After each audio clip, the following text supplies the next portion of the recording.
RRB NTPC ఎగ్జామ్స్కి prepare అవుతున్నారా? హహ, అయితే హిస్టరీ సెక్షన్ ఎంత కీలకమో మనందరికీ తెలుసు. ఈరోజు మనం కేవలం ప్రశ్నలు, వాటి సమాధానాలు మాత్రమే చూడబోట్లేదు. ఎగ్జామ్స్లో పదే పదే వచ్చే కొన్ని ముఖ్యమైన ప్రశ్నల ద్వారా చరిత్రలోని ఆసక్తికరమైన ఘట్టాలను ఎలా గుర్తుపెట్టుకోవాలో, వాటి వెనుకున్న కథేంటో తెలుసుకుందాం. మన లక్ష్యం చాలా సింపుల్. పరీక్షలో కష్టంగా అనిపించే చరిత్ర ప్రశ్నల్ను వీలైనంత సులభంగా మార్చేయాలి. ఈ విశ్లేషణ పూర్తయ్యేసరికి హిస్టరీ సెక్షన్పై ఒక మంచి పట్టు వస్తుంది. సరే, మన ప్రయాణం ఎలా ఉండబోతుందంటే, ఫస్ట్ ప్రాచీన భారత చరిత్ర, తర్వాత మధ్యయుగం, ఆ పైన స్వాతంత్ర పోరాటంతో కూడిన ఆధునిక యుగం. ఇలా ప్రయాణిద్దాం. ఇక చివర్లో ఈ మొత్తం విశ్లేషణ నుంచి మనం నేర్చుకున్న పాఠాలతో విజయానికి ఒక మంచి స్ట్రాటజీని కూడా చూద్దాం. మన ప్రయాణంలో మొదటి అడుగు ప్రాచీన భారత చరిత్ర. ఇక్కడ మనం మన నాగరికత పునాదులు అంటే తవ్వకాల్లో బయటపడిన ప్రదేశాలు, తొలి రాజ్యాల గురించి తెలుసుకోబోతున్నాం.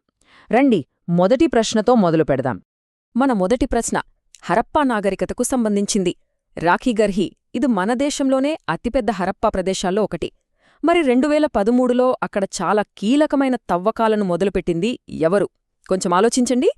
సరైన సమాధానం ఆప్షన్ సి, వసంత్ షిండే.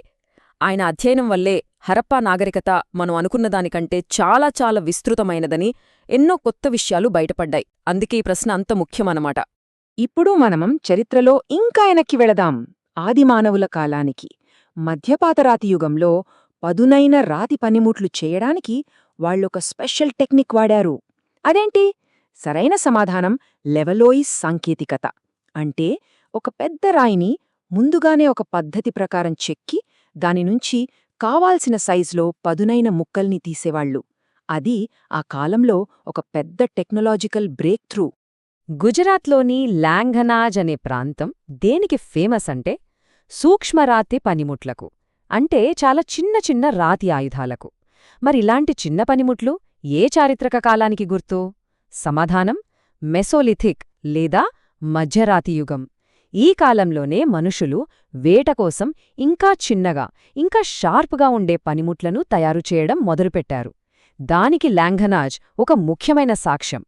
ప్రాచీన భారతదేశంలోనే అత్యంత శక్తివంతమైన రాజ్యం మగధ. మరి చక్రవర్తి బింబిసారుడి కాలంలో ఆ రాజ్యం ఎంత పెద్దదిగా ఉండేదో తెలుసా? తొలి బౌద్ధ గ్రంథాల ప్రకారం మగధ రాజ్యంలో ఏకంగా 80,000 గ్రామాలు ఉండేవట. జస్ట్ ఇమాజిన్, ఇది వాళ్ల పరిపాలనా వ్యవస్థ ఎంత స్ట్రాంగ్గా ఉండేదో చూపిస్తుంది.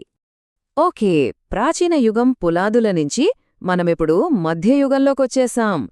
ఈ కాలం గొప్ప గొప్ప రాజ్యాలు, అద్భుతమైన దేవాలయాలు, కొత్త పాలనా విధానాలతో నిండిపోయింది. రండి, ఈ యుగంలోని కొన్ని ముఖ్యమైన ప్రశ్నల్ని చూద్దాం. మధ్యయుగ వాస్తుశిల్పం అనగానే మనకు టెంపుల్స్ గుర్తొస్తాయి. మరి ఒకే విగ్రహంలో విష్ణువు 4 ముఖాలు కనిపించే చాలా అరుదైన చతుర్ముఖ విష్ణు విగ్రహం ఏ ఆలయంలో ఉంది? దీనికి సరైన సమాధానం మధ్యప్రదేశ్లోని ఖజురహోలో ఉన్న లక్ష్మణ దేవాలయం. ఇది చందేల రాజుల కళాపోషణకు ఒక అద్భుతమైన ఉదాహరణ. వాస్తుశిల్పంపై ఇంకో ప్రశ్న. ఒడిషాలోని భువనేశ్వర్లో ఉన్న లింగరాజ ఆలయం. ఇది ఉత్తర భారత నగర శైలికి ఒక పర్ఫెక్ట్ ఎగ్జాంపుల్. ఇంతకీ ఆ శైలి యొక్క ముఖ్యమైన లక్షణమేంటి? సమాధానం ఆప్షన్ ఏ, వక్రాకార శిఖరం. అంటే ఆలయ గోపురం నిటారుగా కాకుండా పైకి వెళ్లే కొద్దీ నెమ్మదిగా వంగినట్టుగా ఉంటుంది. ఇదే నగరశైలి స్పెషాలిటీ. సరే, కళల నుంచి ఇప్పుడు సాహిత్యం వైపు వద్దాం. అవంతిరాజు కథను చెప్పే రాజశేఖర చరిత్ర అనే ఈ ఫేమస్ ప్రబంధాన్ని రాసిందెవరు?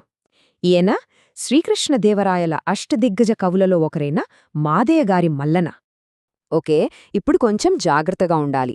ఇక్కడ మనం సరైనది కాదు, సరికాని ప్రకటనను గుర్తుపట్టాలి. జలాలుద్దీన్ ఖిల్జీ పాలన గురించి ఇందులో తప్పుగా ఇచ్చింది ఏది?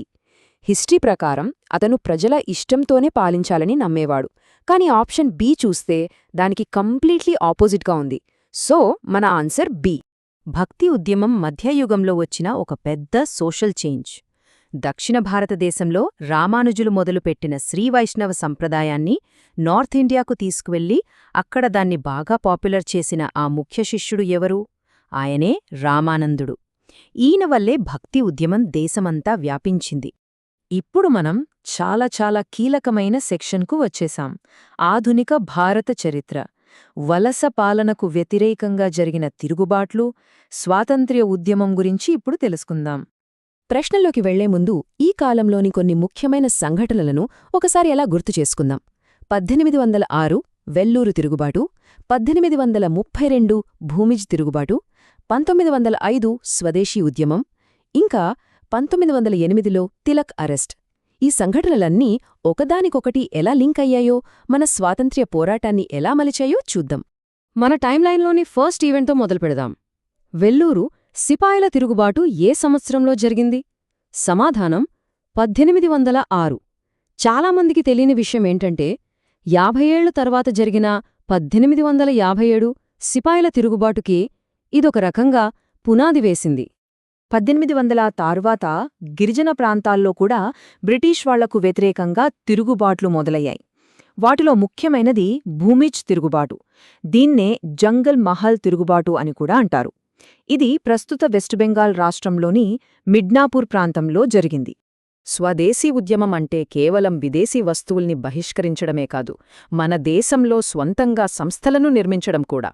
ఈ స్ఫూర్తితోనే జాతీయ విద్యను అందించడానికి ఒక ముఖ్యమైన సంస్థను స్థాపించారు.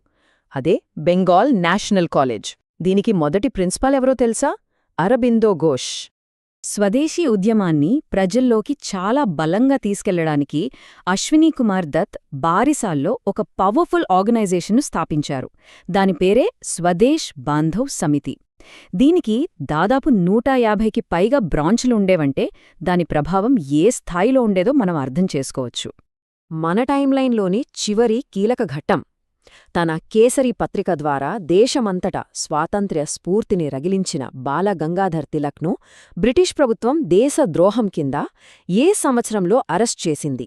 ఆ సంవత్సరం 1908.